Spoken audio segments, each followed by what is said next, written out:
What's up, guys? So I just wanted to film a little update as I'm reinstalling parts back on the car to get it ready to maybe be fired up. So right now what I'm working on is putting the steering rack, remounting the steering rack. And as you'll notice, there's a gap in between the rack and the frame rail right here where it sits. Same thing over here on this side. That's because there are some shims that go on each side that kind of control the mounting surface of the rack. It controls the bumps, the bump steer. So you want to keep these separated. So I made little baggies and kept track of where I pulled them out of. But these go to this side, and then these go to this side, and so those will take the gap out of the rack right there and help it mount flush. The only other thing that you may be interested to find out is that the bolt where this one sits doesn't have a thread. It has this little bar, if you will, that you place in underneath, and it bottoms out against the frame right there, as you can maybe see. So it stops it from spinning, and it threads into the block right here. So that's how you remount your steering rack. What's up, guys? We are going to try and fire this thing up. It doesn't have water lines plumbed, and I don't have the belt on, so we're not going to run it for very long, but I really just want to see if it runs, if it's got leaks, and if there are any major issues that I see right away. We tried to crank it earlier, but the battery was dead. I took it up to AutoZone and they load tested it, and they said it was bad, so I've just put a brand new battery in it, so we're going to fire it up and see how it goes. All right, let's try and fire this thing up.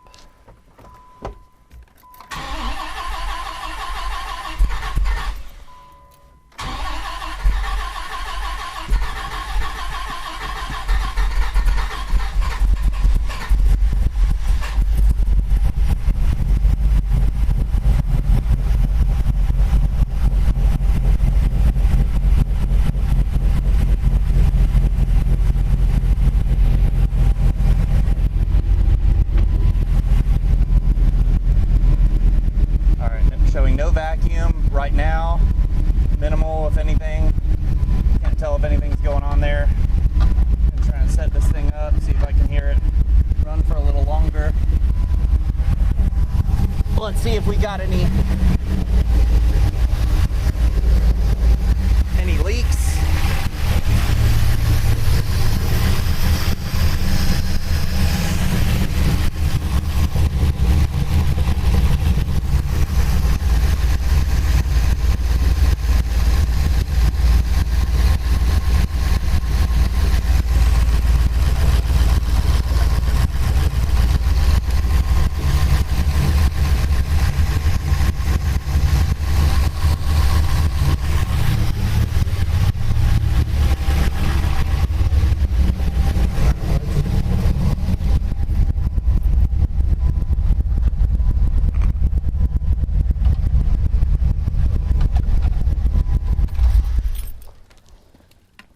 All right, well, it fired up.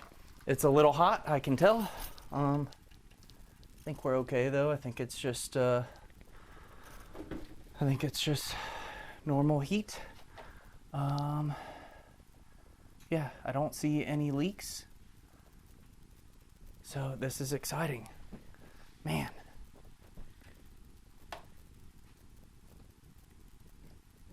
Okay. I didn't see any vacuum being pulled, so I don't know what that is right now. May have to sort that out, but overall it fired right up. So I am ecstatic about that.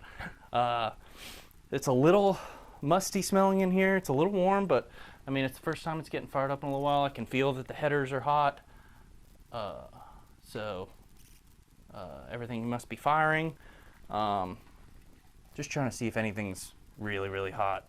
But we had great oil pressure. It was through the roof. I don't know if you saw on the video, but it had to have been like, I don't know. It was at like 100 for most of that time. So that was crazy. So yeah. What's up, guys? We fired up the car the other day It had great oil pressure. I didn't really see any vacuum on the gauge really. So we've got some problems to sort there, or at least got some leaks to sort out there. But the bigger issue was that we actually had a kind of a blowout at the back of the pan. Not really a blowout, but you can see a lot of oil back there. I've kind of moved this cardboard a couple times, but there was a lot of oil down at the back of the pan, beneath the back of the pan, kind of where the transmission mates up. That was extremely frustrating after all this work, because then you got to come back through and re-disconnect a lot of things that are kind of a pain to connect. But as you can see, the pump and pan are off. I felt like that was the only real way to figure out what the problem was. So when I dropped it and got it down on the ground, I could see that I've got it seated back in here now, but this part of the O-ring gasket right here is kind of like squashed, and you could see it wasn't seated. When it came off of the car, it was kind of sitting something like this. But as you can see right here, it's kind of like squashed compared to some of the other parts, and you can see how it's kind of misshapen. It's not seated in this groove right here, but it was just, this was the problem area right here. So I don't think the gasket seated correctly when I put it up in there. So that's what caused that. So I'm gonna order some material to make a new O-ring gasket, and then I'll put the pump and pan back up in the car and hopefully get it right the next time. What's up, guys? Clearly I'm sitting in the Viper right now. I'm about to fire it up so that we can hear it run, see what kind of oil pressure it has, if it has any vacuum at idle. I'll be honest, I have fired this up several times now. I haven't driven it, which is what I'm about to do. It has great oil pressure. It has vacuum sometimes at idle. I think it's my PCV that I haven't sealed it very well. But it does have a vacuum at idle, and when I rev it, it seems to have vacuum. So I just wanted to let you guys hear it, see it start up, kind of see some culmination to the end of this big project.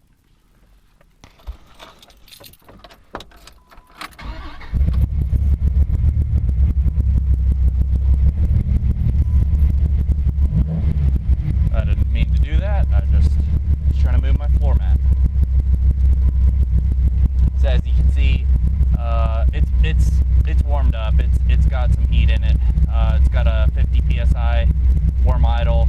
Really, if I really let the oil temps get up there like above 200, it'll drop down probably to 30, 35 psi, something like that.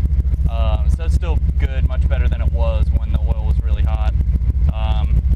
You won't see any vacuum right now. It did have vacuum when I fired it up a few minutes ago, actually, on a true cold start. So I don't really know what that's about, but whenever I do start driving the car, it does have vacuum. So with that, I'm gonna put this down and I'm gonna go take it for its first test drive. All right, so as you can see right now, I have great oil pressure. You see it sitting above 80. You'll see actually, now that we're driving, I've got vacuum. Probably 8 pounds is what, or 8 inches is what I'm showing, so that's freaking awesome. It's pulling vacuum. That guy just gave us a thumbs up. But yeah, I mean, this is the first time I've driven it. It's already got vacuum at the end of my road, and it's got great oil pressure, so I am freaking stoked. What's up, guys? As you can see, it ran great during this last little test drive. So this is probably going to be it for videos for now, or at least the main part of the project. I did have to swap to a different valve cover. I had to buy another one because I thought I was having a vacuum issue, and I thought it was because this valve cover wasn't sealing. Didn't turn out to be the case, but I ended up over tightening the valve cover and cracked it. So I had to buy a used one, obviously. So it doesn't look very good, but it does work. It does pull vacuum. It works great. The car drove fantastic. It made tons of vacuum. So I got to adjust the vacuum regulator here to kind of dial it back, because you really don't want to go above 12 inches. And at times I was seeing north of 15. So yeah, a lot of, like, once I was going really high RPM, it was getting up 15, 18. So really we need to back that off a little bit and make it a little bit more manageable and what they expect for road racing, which is anywhere from 10 to 12 inches. No leaks. I got some small things to tidy up. Like, well, I've got a lot of things to tidy up on this car, but there are a couple things that I need to tidy up before taking it to the track, which is going to be in 2 weeks now. We're going up to Barber, so I'll try and document that as best as I can. Give you guys some content there, and let you know how it works on the track. But for right now, it's working great. It runs fantastic. I couldn't be happier. So thanks for tuning in, and more Viper stuff to come here shortly.